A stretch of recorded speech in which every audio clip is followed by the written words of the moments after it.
Hey guys, welcome back. For those of you that don't know, we live in Surrey, and I know I'm biased, but this is truly my perfect place to live. And we were talking at the weekend about how we just have not been doing enough to explore it and really enjoy the full scope of all the places that we have basically right on our doorstep. One of the amazing things about living in Surrey is that you can get right into the centre of London in under an hour. And we've definitely been making the most of that. I feel like we've been spending the last couple of years, every time we go out and do stuff, we're always heading into London, but we have not been making the most of living on the doorstep of some of the most beautiful countryside. So over the next 6 months, I really want to be making more of an effort to explore deeper Surrey and just really enjoy not just the house, which is where I spend most of my time, but actually exploring where we live as well. So of course, I want to bring you guys with me. For anyone that's seen the movie The Holiday, we're not talking about the festive season just yet, but I still haven't been to Sheer, which is honestly not that far from me. So the fact that I haven't been to the location of what I always say is my absolute favorite movie is kind of insane. So definitely once we get into like the autumnal winter season, we'll go and visit Sheer and have a look around there, because if you've seen The Holiday, you know how stunning that area is. But today we're gonna go to Ripley. Ripley is known for mostly, it's like cutesy cafes, vintage shops, antique shops, homeware stores, farm shops, just like all the cutesy things that I love. So the weather today is basically insane. I need both sunglasses and like a full-on raincoat, because 1 minute it's torrential rain and the next minute it's glorious sunshine. Right, I'm gonna head out the door. Let's go exploring.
Oh my gosh, this weather. I feel like I've just escaped the rain. It was one of those freakish moments where I like got in the car, shut the door, and then it just like bucketed. It just, as soon as I got in the car, the rain began. And then it's taken me 2 seconds to put all my stuff down and it stopped. Can't keep up with this weather. Anyway, I've got some goodies. I can't wait to show you when we get home. That Nest Home store in particular, so nice. And this little garden centre farm shop, I kind of stumbled upon this. I didn't really have like a set itinerary or places I wanted to go. I'm gonna head home now. I've bought some delicious stuff for both lunch and dinner. I think I'm not gonna try my luck with risking being outside anymore today. Other reason that I really wanted to come to Ripley, not specifically today, but we'll be coming back, is they've got apparently an amazing farmers market that's on twice a month, and it's not obviously on today, but I really want to come back to that as well. So this was not a one and done trip, but so nice to have a little look around. Right, I'm really hungry. I'm gonna get home, we're gonna make some lunch, and I'll give you a little bit of a haul of the stuff that we've got.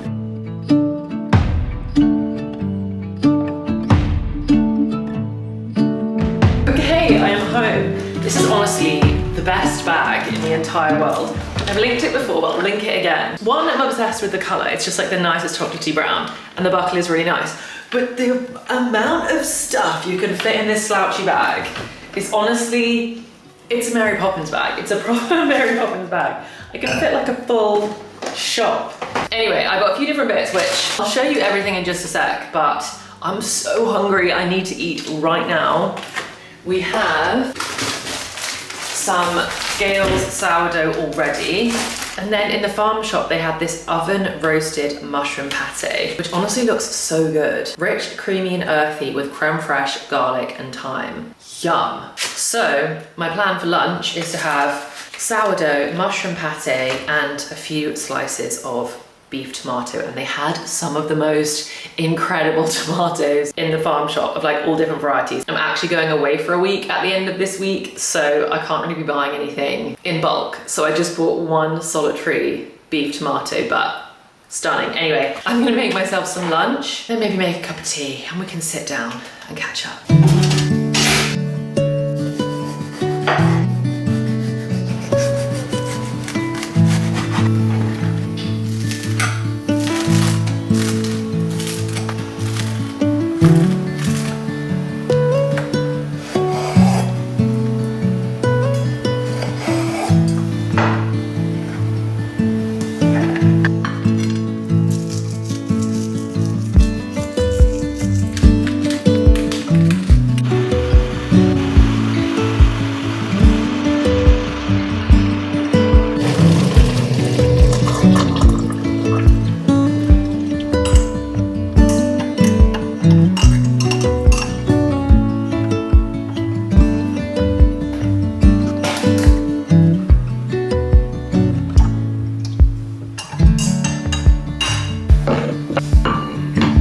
I can confirm that mushroom pate, so good.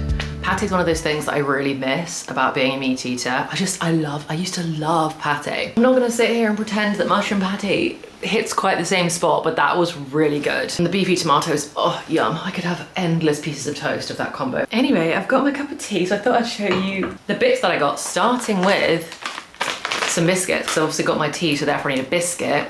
These, to be honest, I just bought a restock. If you haven't tried the Rhythm 108, just everything they make is so good. But we basically in this house have on constant rotation this flavor, which is the double chocolate hazelnut. And the other flavor that we love is the coconut crunch. So good. And if you have any like dietary requirements of really any capacity, like these could be a really good bet for you, because I honestly feel like these cater to almost everything. They're vegan, organic, gluten-free, and have no refined sugar. And when I first brought these home to show these to Cameron, and Cameron was like, vegan, organic, gluten-free, and no sugar. He's like, so it tastes rubbish then. You've taken all the good stuff out of a biscuit, but these are actually good. Like, these are genuinely really good. So I'm gonna have myself a little chocolate biscuit, and these are teeny tiny, so they're really good if you just want like a little sweet treat after dinner. Or look at how teeny tiny they are. They're little and they're so good. They've got all these little bits of hazelnut in. Yum. I also got some lovely produce, which I'll show you a bit later when we come to make dinner. So I'll show you that a bit later, but the only other thing that I got that was food that wasn't biscuits or stuff for dinner is some marmalade. This is specifically their Ripley's Nursery's like own brand farm shop marmalade, and Cameron and I are both kind of marmalade obsessed, and we always like to try different farm shops. To be honest, we just like to try all the different marmalades. Like, we're constantly on the hunt for the perfect marmalade. We love the Fortnum & Mason one. Like, they've got loads of different ones actually at Fortnum & Mason, but they've got like a vintage marmalade that's really good. And then we've actually got like a local grocer's nearby us here that we think is actually the best one. That's like a Seville orange marmalade. And then at Ripley's, they also had a Seville orange, and I was so tempted to get that because the Seville orange marmalades always seem to have like big chunks of orange in them, which is what we like. But I saw they had a flavor that was ginger and whiskey orange marmalade. Let's be bold and try something a little bit different. That's it with food. And then with non-food things, I really didn't get too much, but oh my gosh, that Nest Home, if you're ever traveling through Surrey, that place is so worth a stop off or like a little detour to go there. It's really small. The food in the cafe also looked really good. They had so many like baked goods and pastries and things. And then the home bits, I'm desperate to go back. I need to work out like a bit of a budget. There was so much art in there that I loved, but because art is more expensive, it feels really hard to kind of impulse purchase it. I'm a bit fussy about art speaking to me in some way. I want to look at a picture and be like, oh, that reminds me of our local park. Or when we were in Italy and we got engaged last year, there was this fruit bowl and that looks kind of like that fruit. But you know what, I want it to mean something to me and not just get art that I think looks good. I obviously still want it to look good, but I want to fill this house with memories. So I think it's going to be a slow process of putting art up. The big pieces is what I'm really talking about in this house, but boy does it need it. I mean, we're so desperate to put some art on these walls behind here. I think since we did the paneling, it does feel much cozier in here and much less empty. And it's definitely given us like a bit of a longer grace period without it feeling too like huge white walls. And I'm still obsessed with the color. For anyone that's been here for the whole green debacle, painted the living room green, didn't love it, couldn't cope with it, and now it's my dream color. It's Dimity from Farrow & Ball. Copy it, use it, it's the nicest color ever. We can all have matching homes for anyone that likes neutrals or creams, but Dimity Farrow & Ball, it is stunning. Sometimes it's kind of like a creamy yellow, sometimes it's almost like a blush pink, sometimes it feels very neutral. I'm just obsessed with it, right? I'm gonna stop talking about the paint. Okay, let me show you the things we got. So whilst we're on the topic of art, I did get one little framed print, which I'm gonna put up in the kitchen area, or more specifically, I'm gonna put up in the orangery. I know this is technically peaches, but when I saw it, I thought that it looked kind of like an orange tree. I know it literally says, I think pesco is like peaches in Spanish, but I just thought this little print and the frame was so lovely. And actually the print that's inside, it's on like properly textured paper. It almost looks like it's on like a material. And I just thought this was so lovely. So I want to hang it up somewhere in the kitchen. It's not technically an orange to go in like an orangery area, but it's orange adjacent, you know? So I'm so happy with that. And then, shock, I got books. One book I got, I really don't know whether to gift it or keep it. I mean, I really want it, but then I thought to myself, my mum would actually love this book. But I got this little book called British Boutique Hotels. This is an unashamedly simple and highly opinionated guide to the very best boutique escapes in Britain. Life can be hard, take a much needed break. Stay in a wildflower-inspired suite in the Scottish Highlands, explore the Welsh countryside from an art-filled historic townhouse, or sip local cider in the grounds of a Somerset manor. And I flicked through, and to be honest, I spotted some of my absolute favourite hotels. And so I thought, oh, it's my vibe. These hotels are exactly the type of hotels that I love to stay in, and that Cameron and I love to stay in, and that my family love to stay in. So I thought I wanted to see what other ones they had in here, and some of these I've never heard of. And they all honestly just look absolutely beautiful. I mean, the photography in here is stunning. Wake up in the wilderness. Look at this, Kent doing the most. Beaverbrook. I've never stayed at Beaverbrook, but I've been to the spa, and Beaverbrook is stunning. The Pig are Cameron's favorite hotels. He is pig obsessed. I mean, we both are. We've tried, our mission is to try all of them. But look at this, stunning. Not to toot my own horn, but I do consider myself a bit of a pro at finding hotel stays, whether it's Airbnbs or hotels, and I almost always exclusively book boutique hotels. I never really want to stay in like the massive ones. I always use Mr. and Mrs. Smith to try and find good hotels, but this way I can now use a little book instead, or as well as, which I think is really nice. Oh, I just saw the Newt. I've also never been to the Newt in Somerset, but the Newt is a sister hotel. It's more than a hotel, because it's like a botanical garden. I don't know what they call it. A bucolic eco-retreat with exceptional gardens, set within 30 acres of working farmland, forest, and spectacularly planted garden. Those looking to reconvene with nature will find themselves in horticultural heaven at the Newt. And they have a sister, like owned by the same people, you know what I mean, in Cape Town or just outside of Cape Town, called Babylon's Taurin. And I've been to Babylon's Taurin now a few times, and that is beautiful if you want to add somewhere to your South Africa itinerary. But I've never been to the English one, which is the Newt in Somerset. Anyway, love this book. I got another book, which is more specifically a homeware book, called Create at Home with Old and New by Ali Heath. First of all, stunning cover. Talk about a beautiful coffee table book. And even better is this like fabric spine. Look at that. It is so beautiful. One thing about me, you will never find me buying a coffee table book that I don't intend to completely read. I never ever want there to be like stuff in the house that's not functional. And this book starts with a section called Developing Your Eye and literally talks you through how to define your palette. Use the 60-30-10 color split. Like genuinely helpful. I'm starting to decorate my home and I want to know how to do it in the best way. Oh my gosh, look, there's a whole section here on choosing affordable art. That's literally what I want to be able to do. Layering pattern, fabrics and texture. Magic exists in the touch of the handmade. Anyway, I think this book is literally amazing. All of the photos are obviously stunning, but more importantly, it's got actually good advice, and then it seems to split into, oh my gosh, look at that chest of drawers, wow. I'm gonna stop in a second, but I've just had a look at the overall structure, and it's basically split into 3 sections: establishing your style, developing your eye, and then inspiring your journey. And then there's all different inspiration bits in here.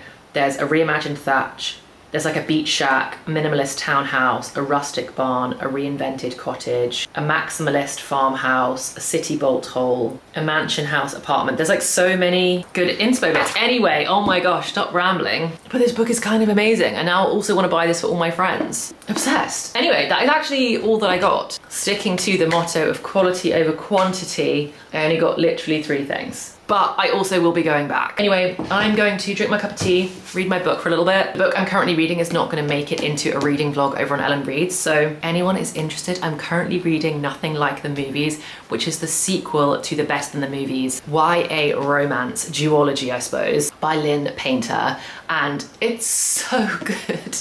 Guys, this book is so good.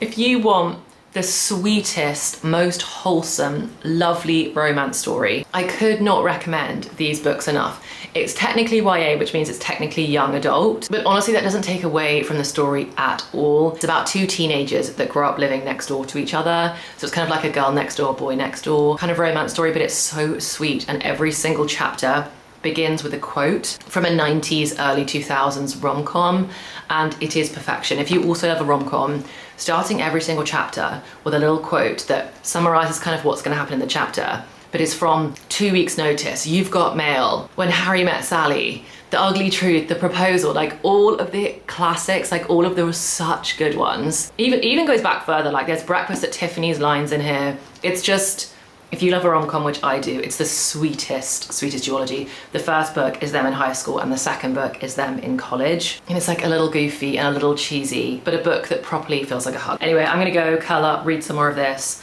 I'm now officially over the 50% mark, so this is probably gonna be done by tomorrow. Drink my tea, maybe another biscuit, and then we can catch up in a bit when it comes to making some yummy dinner. Okay, it's officially time for one of my favorite times of the day. It is no secret, I love to cook. There is something so gratifying and satisfying and just all of the things about making something with your hands and then getting to enjoy it, especially if you're a foodie. Oh, I just love this time of day. And I don't even know what to tell you. Today feels like a fully autumnal day and we are in July. We've had a day full of both sunshine and rain, and it's so dark right now, and it's actually quite early. It's 5:30. I don't normally make dinner this early, but it's so dark. I'm thinking I might even light a candle. I haven't lit a candle in months. Normally I would light them in the summer as well, but I don't think I've lit a candle since winter. Basically, I'm gonna set the mood. So maybe I'm gonna top myself up. Maybe I'll transfer this into like a fancy wine glass. But I'm currently drinking the elderflower and rose press drink thing that I absolutely love. It's so delicious. It's also just the prettiest color, and this is the kind of thing that I find really satisfying, drinking a pale pink, very pretty colored drink out of my strawberry glass. So satisfying. So I'm gonna top up my drink, and then for dinner, I'm gonna make some kind of version of cannelloni. I saw some cannelloni tubes in the farmer's market. I don't know why I haven't seen them in the pasta aisle of normal shops. Like, obviously it will be there. I've just not seen it, and I felt super inspired, so picked up some cannelloni tubes. I've already got some ricotta in the fridge, which I'll use to stuff them with. I actually don't think I have any spinach. So it's not gonna be spinach and ricotta cannelloni, but it's gonna be cannelloni stuffed with ricotta. And then I'm gonna incorporate somehow some courgette. Also could not resist a yellow courgette. There is something so summery and so fun about a yellow courgette. So I've got a yellow courgette, a normal courgette, and then I got this incredibly beautiful, very large leek. I go through phases of being absolutely feral for leeks. Buttery leeks pretty much elevate every single dish. So also got this giant leek, and I don't know, maybe I'll do some like roasted leek and courgette in a tomato sauce thing, because I also don't have mascarpone for like the creamy sauce that goes on top of a cannelloni. So it's gonna be probably quite a healthy cannelloni dish. I don't know, we're gonna make up as we go. And the secret ingredient every single time for the creamy ricotta bit, even if you don't have the spinach, nutmeg. Grate some nutmeg. Oh, it elevates everything so much. Right, it's only 5:30. I feel like it's about 8 p.m. It's so dark in here, so I'm gonna get cooking. I'm gonna get comfy, I'm gonna get cozy. Need to get my hair tied back. Can't do anything serious unless my hair is back. Right, let's get cooking.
In for like 10 minutes first. This is now going to go in for like 35 minutes, something like that, to fully roast. I am kind of making this up as I go, but I can't see how this wouldn't be good. I don't have any like creamy mascarpone white sauce. I've just gone for like double tomato with like a mix of parmesan and cheddar. I think mozzarella would be better on top. Don't have any, so this is what we're going with, and I think it's going to be pretty delicious. Now I just have to have patience for half an hour.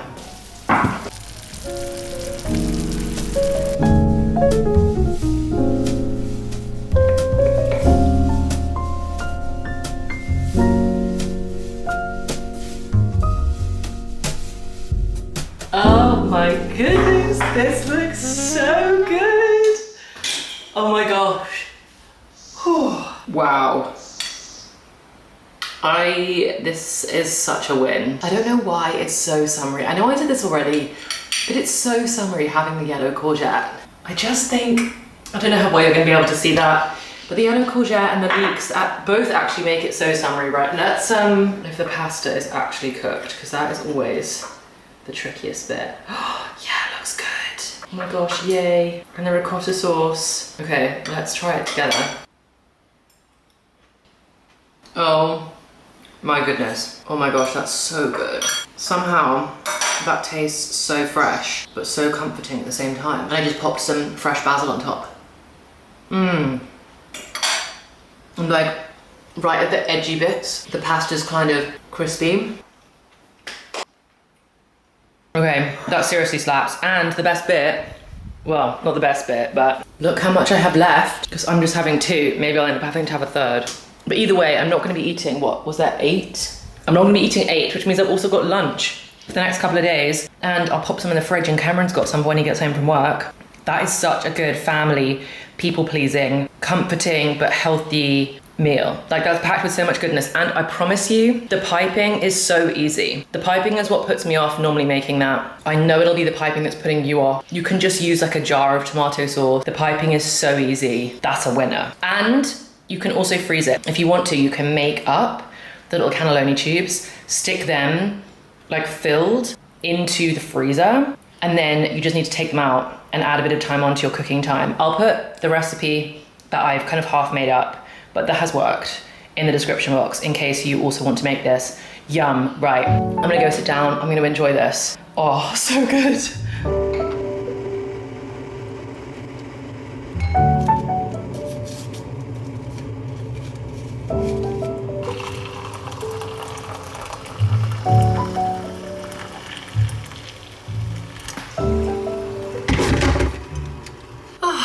My mint tea, nearly getting ready for bed, but the fact that the tea has been poured means the day is rapidly wrapping up.